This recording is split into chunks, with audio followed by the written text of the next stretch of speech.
rektor. Maka Dondomono Julumatono, terus kita jahit, kita utuhkan kembali. Nah, Indonesia ini sekarang seperti kata Pak Muzamil, bahkan kita itu nyuwek-nyuwek, sewek ya aja diwek-wek dewe saiki. Tidak usah saya perpanjang, tapi seperti itulah. Nah, jadi teman-teman sekalian, supaya jelas kenapa kok kita ini bunuh diri. Anda lihat nanti ada reshuffle kabinet, durung apa-apa saiki wis diganti meneh. Keraton Jogja juga sedang kacau balau. Boleh tak ceritain dikit ya, daripada Anda, supaya Anda tidak salah paham mendengar berita. Gak apa-apa ya, silali gak usah mulai ya. Gini, tak ceritain soal Jogja, gak ngerasani Keraton Jogja, tapi cek ya awakmu gak mubadir moco tanpa pemahaman. Udah, gini, jadi Sultan yang terakhir ini Hamengkubuwono X itu gak duwe anak lanang. Ini ya. Maka beliau berusaha dengan segala macam cara agar supaya anak wedok iso ngganteni dhek dadi raja. Ceritane ngono lah. Saya tidak usah memberi setting kepada Anda. Aslinya jane raja yang garis nasabnya itu pokok itu Pangeran Diponegoro. Jadi Pangeran Diponegoro kemudian pergi karena kekecewaan konflik itu, akhirnya yang meneruskan iki bukan turunan raja langsung, tapi iki gak usah didawak-dawakno. Sehingga terjadi seperti sekarang. Sultan Hamengkubuwono ke-9 almarhum yang dulu wakilnya Pak Harto itu mengatakan, aku iki duduk raja Jawa, aku iki mek didhawuhi dikongkon dadi sultan Ngayogyakarta. Mulane saiki aku menyerahkan tahta untuk rakyat. Makanya buku beliau judulnya adalah Tahta untuk Rakyat. Artinya tahta kerajaan diberikan kembali kepada rakyat dan rakyat silakan mengangkat raja yang sebenarnya. Tetapi rakyat tidak paham, Indonesia tidak paham, dan karena Sultan IX sangat halus, anaknya juga tidak paham. Seharusnya Keraton Jogja memang sudah berhenti pada Sultan IX.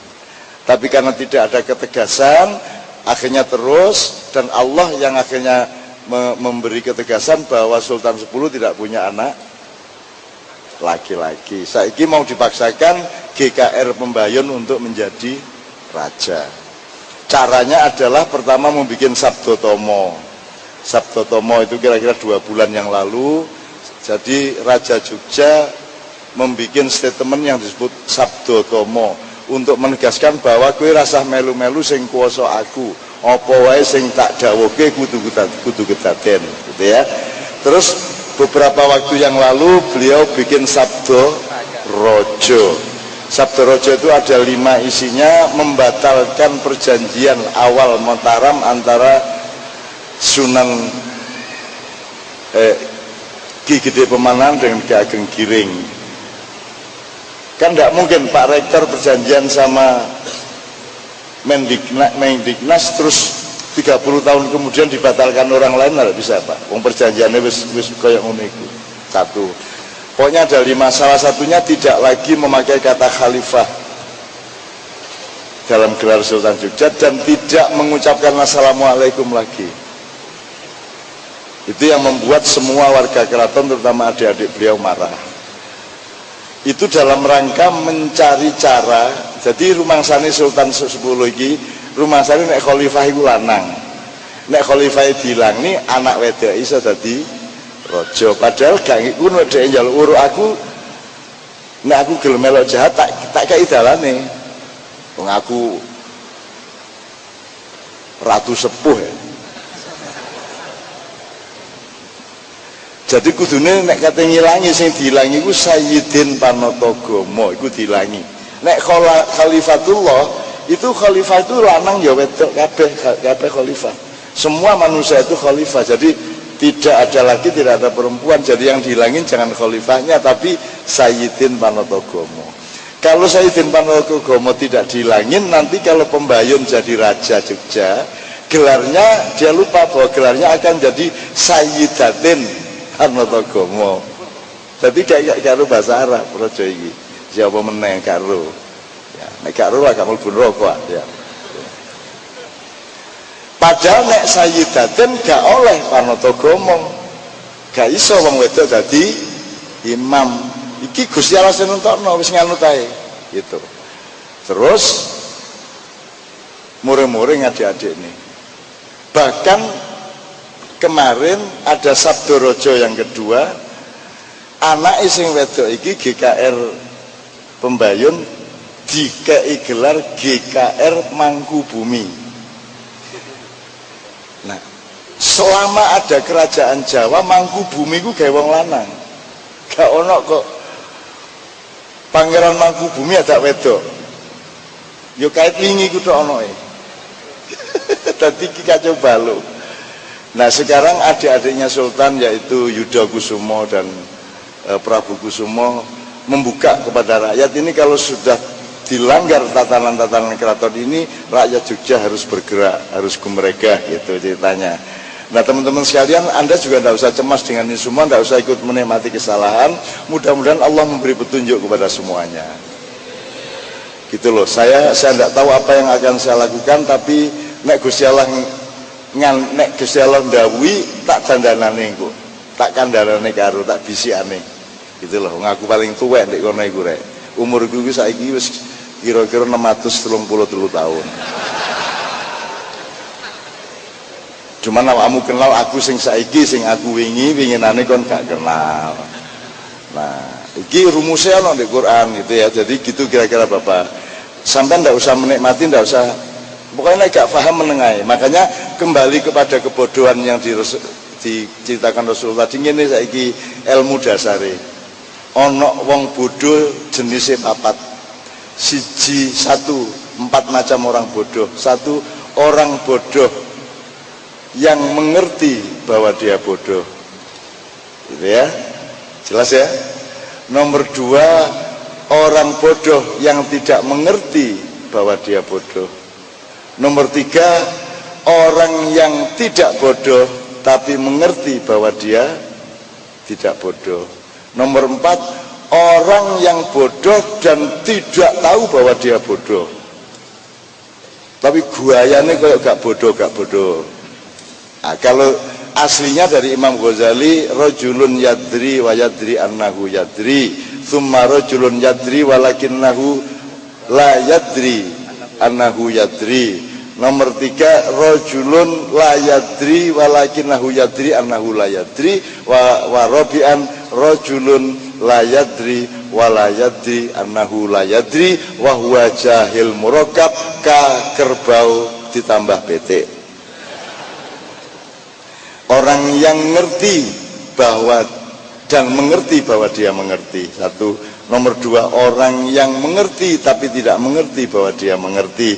Nomor 3, orang yang tidak mengerti tapi ngerti bahwa dia tidak mengerti. Mudah-mudahan kita paling tidak nomor 3 ini. Yang nomor 4 adalah orang yang tidak mengerti dan tidak mengerti bahwa dia tidak mengerti. Itulah pemerintah Indonesia yang sekarang. Ya. Jadi kalau Pak SBY itu ragu-ragu, minimum dia tahu apa yang diragukan. Nah yang sekarang ini ragu ya gak ro, gak ragu ya gak ro. Nah, ini ya Rek ya. Bismillahirrahmanirrahim. Iki udan membantu kita untuk memperpanjang pelampiasan kerinduan kita ini. Sebelum itu Pak Rektor monggo saya mohon untuk memberi respon. Setelah itu kita lihat suasananya, kita bisa teruskan dengan beberapa 1-2 lagu.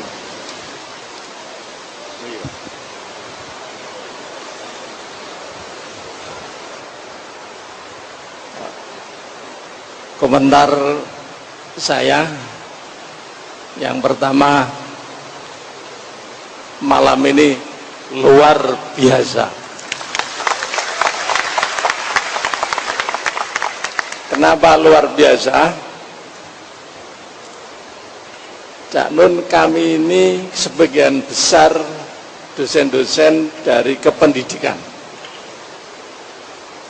Yang teknik dulu juga kependidikan, sebagian besar yang ekonomi juga sebagian besar ke pendidikan.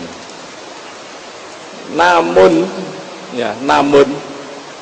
malam ini kita mendapatkan pelajaran dan pengalaman yang luar biasa.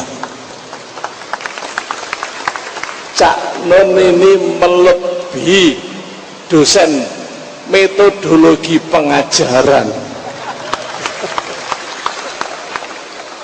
Bagaimana melesapkan apa yang disampaikan, apa yang diinginkan kepada peserta didik. Ini perlu kita tiru budekan itu yang pakai kerudung oranye, budekan FKIP. Perlu kita tiru budekan. Saya pikir Cak Nun ini bisa dilihat dari Kiai Kanjeng. Itu dari berbagai komponen yang berbeda-beda, tetapi dikemas di dalam satu satu orkestra yang mungkin dulu-dulu tidak pernah terfikir kayak gini. Kalau pelok ya gitu, selendro gitu, kalau dangdut begitu. Loh, ini Cak Nun ini dititisi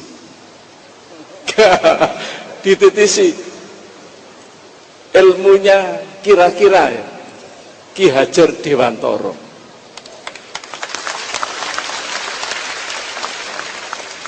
Ilmunya itu 3 no itu Pak. Nggih, Cak Nun. Niteni.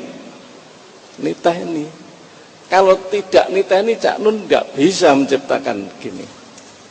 Nirokke, dilakukan, dialami, dan no yang ketiga, niteni, nirokke, nambahi. Di situ tercermin ada kreativitas dan inovasi. Nah, Cak Nun tadi saya bilang di Adibuana ada semangat pagi yang selalu diucapkan walaupun siang, malam, pagi, ya semangat pagi. Karena P itu peduli, A itu amanah, G gigih, tadi yang ditanamkan oleh Cak Nun tadi, gigih loh, kita itu harus gigih. Tadi ditanamkan oleh Pak Cak Nun, kita itu berjuang. Menuntut ilmu itu ya berjuang, tapi dengan penuh kemartabatan. Ketoke dapat nilai 100, tetapi nyontek, itu kan tidak bermartabat. Ketoke sekolah itu lulus kabeh, lulus semua. Loh, tapi diajari nyontek loh. Itu kan itu tadi di dalam ini ilmu yang begitu berkembang pesat, tibae tadi ada kebodohan.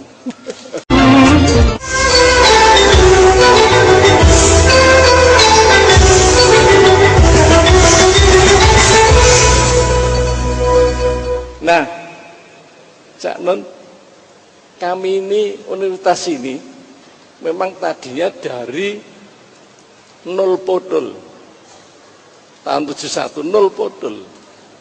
Bondone nekat, bapak-bapak pendiri itu nekat betul. Yang penting bagaimana memintarkan guru-guru di Surabaya. Kalau guru-guru di Surabaya, terutama guru SD itu sudah sarjana muda semua. Rumiyin wonten sarjana muda gitu, gelare BA. Kalau sudah bergelar BA semua, berhenti. Itu yang dilakukan oleh Pak Sulaiman Yusuf dan Pak Iskandar itu. Sudah nggak perlu lagi dibubarkan lalu.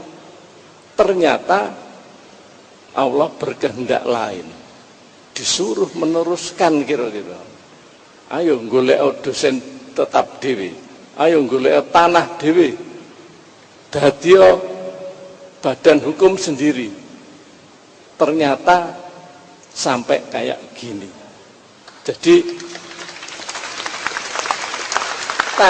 tadinya bondonya nekat, ya utang sana utang sini, Cak Nun, sudah 3 tahun ini kami tidak punya hutang.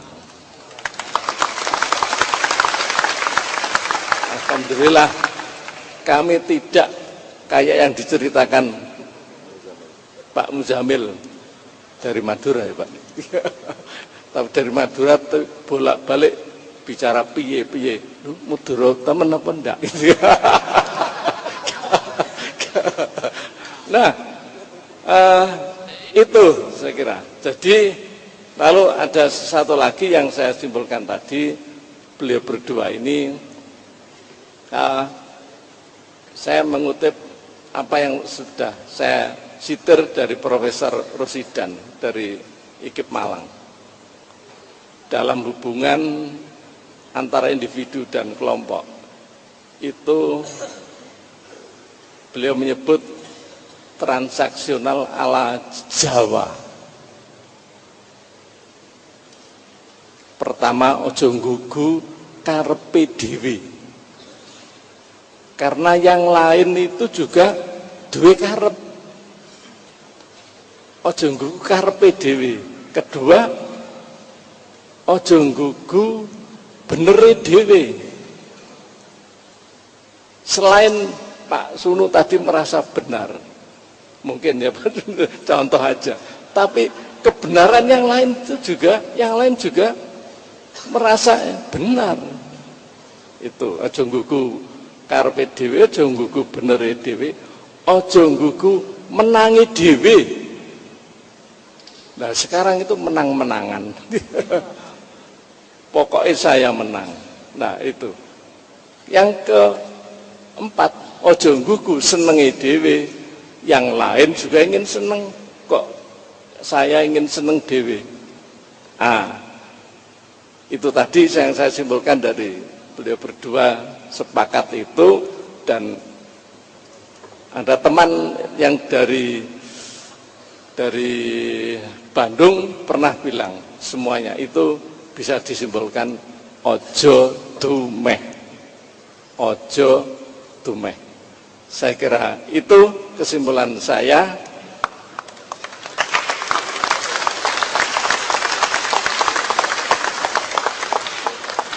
Insya Allah pencerahan Cak Nur yang sampai jam 11:30 lebih.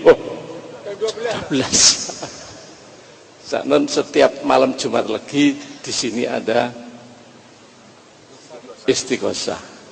Dan itu berlangsung sejak tahun 1996 sampai sekarang. Ini bulan Juli yang akan datang ulang tahunnya istighosah yang ke berapa Pak Teguh? 18. Tapi di sini bukan perguruan tinggi NU Pak, umum, tetapi memelihara kearifan yang ada di sini, yaitu istighosah. Nggih, ngaten. Matur suwun Cak Nun, pencerahannya kepada kami tidak hanya kepada mahasiswa, dosen-dosen dan pimpinan. Mudah-mudahan apa yang dilakukan Cak Nun hari ini, malam ini, dicatat sebagai amal ibadah. Amin. Terima kasih. Nyuwun ngapunten Cak Nun. Wassalamualaikum warahmatullahi wabarakatuh. Oke, teman-teman sekalian, puncaknya menurut saya begini. Sederhananya, ojo saiki diperiksa meneh awakmu dhewe-dhewe. Ojo sampai salah niat. Engko nek salah niat, produktivitasnya juga rendah. Jadi ini hadisnya begini.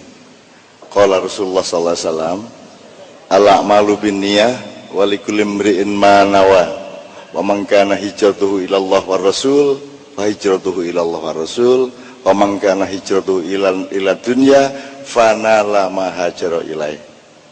Jadi ngene, cangkul itu fungsi ekonomi, pedang itu fungsi kekuasaan, keris itu fungsi wibawa, kasepuan, martabat. Sekarang hampir semua orang hanya hidup di level fungsi ekonomi. Bahkan kalau dia punya pedang tujuannya untuk ekonomi. Bahkan dia punya keris sekarang direndahkan untuk fungsi ekonomi. Saiki ngimami jemuahan itu njaluk bayaran. Ngene ya, nek poso iku iter iku. Imam-imam dan muadzin-muadzin profesional. Oke, gak apa-apa lah, muga-muga Gusti Allah nyepuro kabeh, ya. Tapi maksudnya gini lah, awakmu kuliah iki apa? Saiki deloken faktane ya. Nek wong duwe, kalau orang punya cangkul, coba pergi ke desa yang punya cangkul belum tentu punya pedang. Tapi kalau orang punya pedang, dia pasti punya cangkul. Dan kalau orang punya keris, mustahil dia tidak punya pedang, mustahil dia tidak punya cangkul. Jadi wis ta, kuliah iku golek keris ae. Kamu cari martabat hidup, kamu meningkatkan ibadah kamu. Ibadah itu bukan hanya kepada Allah, tapi juga ibadah untuk selalu bikin orang lain aman, bikin orang lain percaya sama kamu. Karena kamu orangnya bermanfaat, maka kamu dengan sendirinya akan dapat kekuasaan. Dengan sendirinya kamu akan dapat ekonomi yang lancar. Jadi jangan salah niat. Nah, awakmu masih salah niat, saya tidak mengatakan kamu menjadi masuk neraka, enggak. Soal neraka, surga urusannya Gusti Allah, urusanku. Wong kon yo gak tau ro, aku yo gak tau ro. Wong kon mlebu neraka iku jarine diobong lek 2 menit lek sentek kon. Lah wis gak krasa. Terus kon wedi abadi di neraka terus kuobong terus yuk nek pikiranmu material, neraka itu tidak berbahaya wong kon diobong wis langsung mati kok wis gak kerasa apa-apa kok. Jadi bukan neraka itu, bukan itu. Jadi wis gak usah mikir neraka, wis mikiro ibadah kepada Allah, salah satunya dengan cara ibadah atau melayani semua umat manusia. Dengan begitu nanti kalau Anda mau kaya, itu efeknya Anda akan kaya. Kepeksa kon kaya, kepeksa terkenal, kepeksa disenengi wong, kepeksa rezeki teko ae ngono. Wis apa meneh rek iki, aduh dhuwit iki teko-teko ae iki. Ya apa iki kok gak enak aku iki. Bolak-balik moro-moro dhewe dhuwit iki. Aku gak njaluk lho. Ana dhuwit ngarepe mak. Lho kon sapa yang kon? Mboten niki enten wong matur nuwun bersyukur niki lho. Aku gak njaluk lho, tapi empun ta mboten napa-napa. Akhire ya wis gak apa-apa lho, aku gak njaluk lho ya. Gak njaluk lho ya, ngono. Jadi orang sekarang salah niat makanya menderita seluruh bangsa kita. Sampai presidennya sangat menderita. Sangat menderita. Doakan dia tidak sampai gila. Ini saya serius, saya enggak akan benci siapapun, saya tidak tega sama dia. Karena dia tidak berkuasa sedikit pun. Bahkan 4 orang yang menguasai itu pun adalah orang-orang yang dikuasai oleh penguasa di belakangnya lagi. Kalau Anda peneliti, cepat Anda akan tahu metodologi dan outline dari kekuasaannya sebenarnya. Megawati juga tidak berkuasa. Luhut itu juga tidak berkuasa. 4 orang yang Anda sebut itu tidak berkuasa. Ada yang berkuasa yang Anda tidak tahu namanya. Bahkan yang berkuasa pun di dalam de facto-nya istana atau Jakarta itu pun tidak berkuasa. Mereka hanya jari-jari dari tangan di belakangnya. Dan yang harus Anda temukan adalah lengannya itu lengan siapa. Dan itu berlangsung sejak 700 tahun yang lalu. Itu satu konsorsium. Nah, tapi kita tahu nek diomongno. Jadi pokoknya PR ngono iku rek. Ya, jadi kon ojo benci loh ya. Ojo benci karo sapa ae. Dongakno. Terutama Pak Presiden yang sekarang itu kasihan luar biasa. Doakan dia segera dibebaskan dari tekanan-tekanan. Ya. Gitu caranya, itu namanya diplomasi. Gitu loh. Gak kok terus, wah turunkan. Lho nek encene kon iso ngedokno apa kon bengok-bengok jegalan kono. Kon niku bengok-bengok mergo duwemu cangkem tok lak ngono. Nek saya tidak pernah ingin menurunkan siapa-siapa. Saya tidak mau kudeta. Kalau saya mau kudeta apa susahnya saya, Pak? Kalau saya mau revolusi apa susahnya? Wong sak dunya gak ono acara sampai jam-jam ini iki. Bahkan iki diterusno jam 3 iso iki. Jadi potensi revolusioner saya kalau saya mau apa susahnya?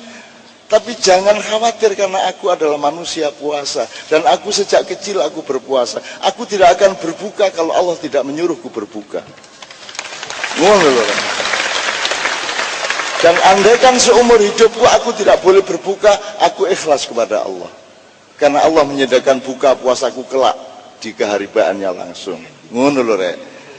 Dadi ojo nafsu apa-apa wis ta. Kon iki gak usah nafsu, angger karo bojomu ndek kamar sik kok mlebu-mlebu dhewe. Kadang nafsu bareng, untuk apa nafsu? Nafsu itu bagian dari kita yang dikendalikan oleh nafsu. Kita tidak usah diniati. Golek duit kok niat, nyambut gawe ngono lho. Gak usah niat golek duit. Gak usah mencitrakan diri. Pokoknya angger kon niku bikin orang aman, bikin orang senang, wes kan otomatis kamu punya citra yang baik. Gak saiki iki. Pencitraan. Padahal pencitraan itu adalah manipulasi. Manipulasi adalah kepalsuan, pemalsuan adalah kriminalitas. Dan seluruh yang terjadi di dalam perpolitikan dan kebudayaan Indonesia adalah kriminalitas aslinya. Ngono lho rek. Apakah engkau benci kepada mereka ataukah engkau kasihan kepada mereka? Kasihan. Makanya aja ngongkon aku iki jatuhno sapa-sapa. Nek aku gelem kayak ana waktu lah 3 minggu cukup. Luang Pak Harto sing marani ya mek aku tok, liyane sapa sing depan karo Pak Harto? Bukan karena saya orang hebat. Saampu-ampue gajah kalah karo semut. Lah jelas ah. Lah kon milih dadi gajah ta dadi semut? Lah iya. Masya macan ganase kaya apa kon dadi laler nek iso nglawan macane. Wing mlebu jambung. Wing wis gak iso nglawan macane. Lah kon iku kepengin dadi macan terus iku apa? Kamu pelajari kalau orang yang ada yang kuliah itu, pelajari, tidak ada macan yang mati tidak menderita. Semua macan, singa, hyena, semua mati menderita. Anda pelajari di National Geographic apa di Animal Planet atau apa, semua mati menderita. Jadi jangan jadi orang besar, inginlah jadi orang yang bermanfaat. Maka efeknya, bonusnya, kamu akan disebut orang besar oleh orang lain. Ngono lho rek. Yo, aku ngene-ngene iki gak kok terus hebat-hebat. Aku ngene iki tak balekno wis takon ndek karo bojomu. Gak usah kok perintah ayo gede. Gak gede-gede dhewe. Ya tak gak? Mosok kok suntik ayo. Yo tak kan ngene Pak jaga menabikan saya. Betul enggak? Supaya Anda tidak mendewakan saya, ojo mewali-walikan saya. Gak usah kok walekno aku wis wali. Dan aku ngomong nek aku wali cek batal waliku kate lapo kon. Ayo lah ngelu kan dasmu ya. Barang siapa mengaku wali berarti dia bukan wali. Ngono to? Nah, dadi aku tak ngaku wali ae. Cek gak dadi wali kate lapo kon. Ngono lah bingung kon. Mulane gak usah macam-macam karo aku.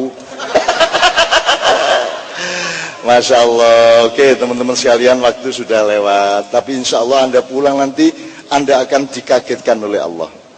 Anda mendapat kejutan-kejutan dari Allah. Mbuh nasibmu, loh aku kok pinter saiki. Loh kok aku padang saiki. Engko ana masalah di kantor, loh kok gampang penyelesaiannya. Coba titenono wis. Engko ndek omah yang ngono. Lho wingi aku ngene iki gopo kok saiki gak gopo ya. Nah, itu akan Anda dapatkan karena sudah saya suntiki ke Anda tidak melalui kata-kata, tapi melalui gelombang ke dalam jiwa Anda masing-masing. Ngene aku kepengin dadi wong gede langsung saudara-saudara. Sebagaimana Rasulullah. Ah, lak-lak ngono gak cocok apa? Gak enak. Gimana arek engko kapusan temenan, gak perlu ngapusi wong kon yo kapusan langsung. Tak wolak-walik ya cek tetap yang akbar adalah Allah, bukan saya, bukan siapapun, not even Rasulullah. Rasulullah tidak akbar, yang akbar itu hanya Allah. Maka mari kita ikut di garisnya. Hablun, kabel minallah wa kabel minan nas. Kabel lah bener lah. Karena kabel berasal dari bahasa Arab. Hablun sama dengan earth dari bahasa Arab, al-ardh, ardun, gitu ya. Karena Allah dulu mengajari Adam antara lain dengan bahasa-bahasa baku. Misalnya men. Apa men itu? Wong lanang. Nek di Arab man huwa itu artinya siapa dia. Man juga. Nek Jawa sudah jelas, nek wong lanang Suparman, Sudirman, podo kan inti podo. Dan itu banyak kata yang sama di seluruh kebudayaan. Jadi sudahlah, Anda jangan sombong, jangan rendah diri. Kita semua bareng-bareng umat manusia rahmatan lil alamin, dan kita akan membangun dunia. Kita pangku semua ini dengan kecerdasan dan cinta kasih yang malam ini kita bangun bersama-sama. Terakhir kalimatnya, mumpung padang rembulane, mumpung jembar kalangane. Sebelumnya kanggo dondomono julumatono, kanggo sebo mengko sore. Itu nama dalam bahasa Jawa Pak Rektor sampean dolei kala subuh iku apa. Iki saiki kala bendu gak karu-karuan. Iki engko dilungkas ana kala subuh nek jarene titen-titenane wong Jawa. Kala subuh itu terjadi ketika kamu nanti berumur 35 tahun, 40 tahun. Mungkin masih 27 tahun. Ketika itu kala subuh akan tiba dan Anda akan menjadi pemimpin-pemimpin di berbagai tempat.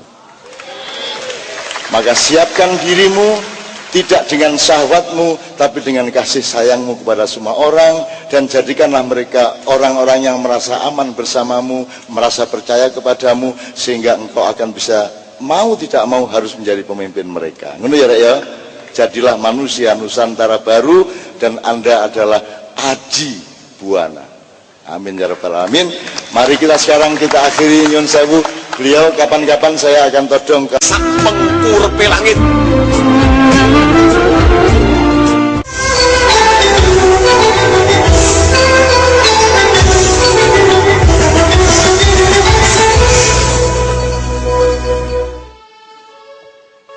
Sarang-sarang nggih, bismillah nggih. Ini doa, ini bukan nyanyian, doa. Selendro dulu. Ler iler tandure.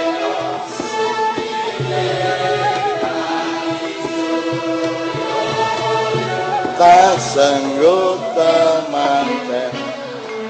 Bocah angon, bocah angon.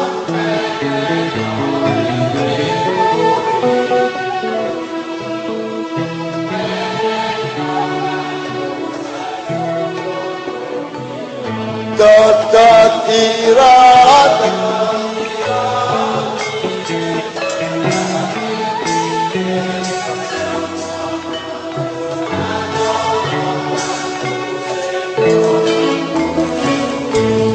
Wong Padang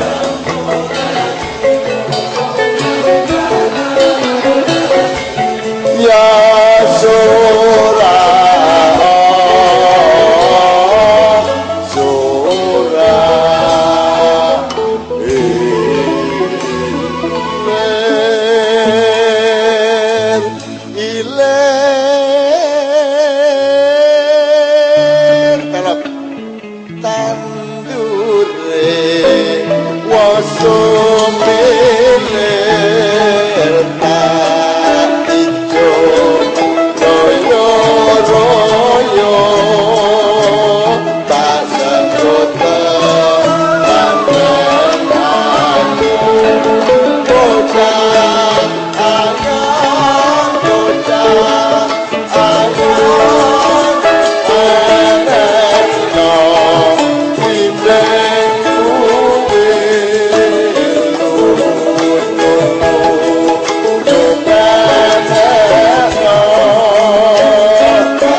وابواب الخيرات وابواب الخيرات وابواب